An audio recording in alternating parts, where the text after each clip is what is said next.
guys, maghahanda tayo ngayon ng pang-ihaw na bangus guys. Iihaw tayo ng bangus. Lagyan natin sa tiyan ng kamatis, isang buong kamatis at saka sibuyas.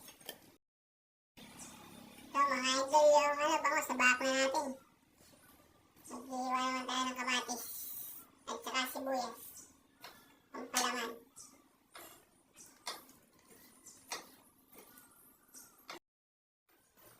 Ito na mga idol. Lalagyan natin ng ating ricado sa palaman. Lagyan natin sibuyas, bawang, kamatis, at luya. Saka mayroon pa tabanos mo. Na mga idol, pagka hindi na sumarap, ewan ko na lang sa dami ng ricado. Ano pa parang ang kain.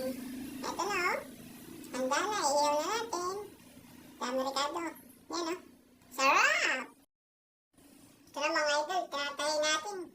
Alam mo si Sari, tinatahi para hindi kumalat ang mga ricado. Tahi natin gamit ang sinulid at karayom lang guys. Ito na mga idol.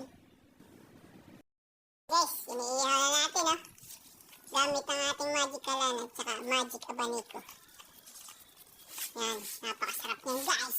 Talaga, maraming ricado. Okay. So mga idol guys, luto na ang ating sinisaryang inihaw na bangus. Yan na guys. Sausawa na lang ulam dyan. Handa na ulam sa pananghalian.